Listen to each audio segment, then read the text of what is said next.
రామాయ అన్నారు రాముణ్ణి. రాముడు గొప్పవాడు, సరే సంతోషం, నమస్కారం పెట్టారు, బాగానే ఉంది. రామభద్రాయ, ఆయన పటభద్రుడయ్యాడయ్యా, సామ్రాజ్యం మీద కూర్చున్నాడు సింహాసనం మీద అంటే సరే ఓ 2 నమస్కారాలు పెట్టండి పర్వాలేదు. రామాయ రామభద్రాయ అన్నారు.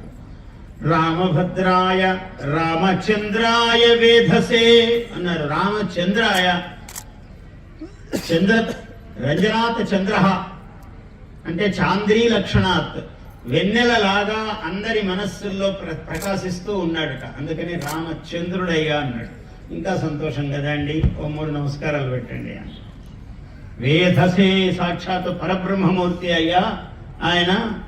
సంస్కృతంలో బ్రహ్మ అన్నాడు అంటే నపుంసకలింగ శబ్దం, అది అంటే లింగ వచన విభక్తులకు అతీతమైనటువంటి ఒక స్వరూపం. బ్రహ్మ పరబ్రహ్మ అన్నాడు. బ్రహ్మ అని దీర్ఘం తీశారంటే 4 ముఖాల బ్రహ్మ లెక్క అక్కడ. ఈయన పరబ్రహ్మ అన్నారు.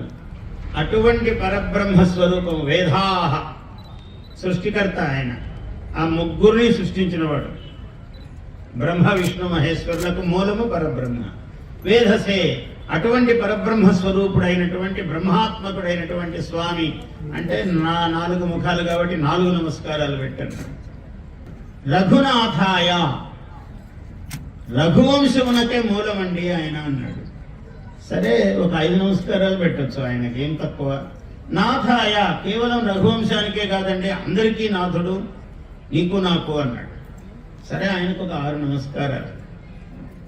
రఘునాథాయ నాథాయ, అస్సలు చెప్పవలసిన పదం చెప్పండి, ఇంతసేపటి నుంచి ఇదే ఎంతసేపు చెప్తారండి అంటే సీతాయా పతయే నమః అన్నాడు.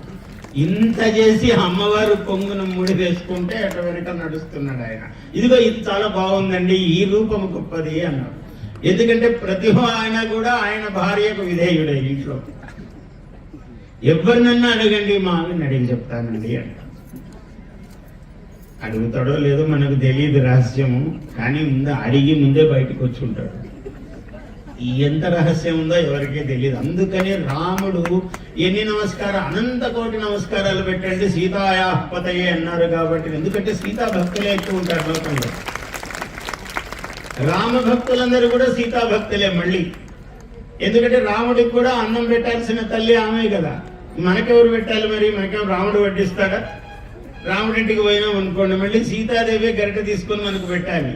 అందువల్ల ముందు అమ్మగారికే నమస్కారం పెట్టాలి అందరం కూడా. అమ్మవారికి అంత ప్రాధాన్యం ఉన్నది కాబట్టి కలవు శక్తి గృహే గృహే అన్నారు. అంటే స్త్రీ, ఎంత గొప్ప మాట, మీరు నేను చెప్పే మాట కాదు, శంకర భగవత్పాదులు అన్నారు. ఏమిటి ఎంత గొప్ప మాట అన్నాడు? శివశక్త్యాయుక్తః యది భవతి శక్తః ప్రభవితుం నచేదేవం దేవో నఖలు కుశల స్పందితుమపి అతస్త్వాం ఆరాధ్యాం హరిహర విరించాదిభిరపి ప్రణంతుం స్తోతుం వా కథం అకృత పుణ్య ప్రభవతి. అమ్మా నీ పేరును భవాని, ఓ పార్వతి, శివ, ఏ పేరు అనడానికైనా వాడు పుణ్యం చేయకపోతే వాడు నీ పేరు పలకలేడు తల్లి స్వామి అన్నాడు. ఎందుకు అమ్మా నీ గొప్పతనము అంటే శివుడే ఇట్లాంటి వాడు అన్నాడు. అప్పుడు కానీ మనకు అర్థం కాదు. ఏమయ్యా శివుడు? శివా నీకు నమస్కారం అన్నాం అనుకో, ఆయన చెయ్యి ఎత్తి ఇలా ఆశీర్వచనం అనాలి, నీకు అనుగ్రహం రా అనాలి.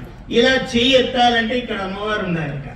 శివశక్త్యాయుక్తః యది భవతి శక్తః ప్రభవితుం, చెయ్యి ఇట్లా ఉన్న చెయ్యి ఇలా ఎత్తాలంటే ఇక్కడ అమ్మవారు కూర్చోవాలి వచ్చి, అప్పుడే చెయ్యి ఇలా అనగలుగుతాడు. నువ్వు లేవనుకో తల్లి, ఇక్కడ ఆయన చెయ్యి ఇట్లే ఉంటుంది. ఏమి స్వామి ఎంత కొలిచినా చెయ్యి ఎత్తడే, ఆశీర్వదించడే అని అనుకుంటాం మనం. ఏమి రహస్యం చెప్పారు శంకరుల వారు, ఆదిశంకరులు. శివశక్త్యాయుక్తః యది భవతి శక్తః ప్రభవితుం నచేత్ ఏవం దేవః నఖలు కుశలః స్పందితుమపి. ఇలా స్పందించడానికి కూడా ఆయనకి చేత కాదు. ఆ చేత అనేది ఎవరంటే తల్లి నువ్వే. యా దేవి సర్వభూతేషు చేతనా ఇత్యభిధీయతే, యా దేవి సర్వభూతేషు శక్తి రూపేణ సంస్థిత, యా దేవి సర్వభూతేషు. అన్ని నువ్వు ఏ పని అనుకుంటే తద్రూపం అమ్మవారే. Please subscribe to our YouTube channel.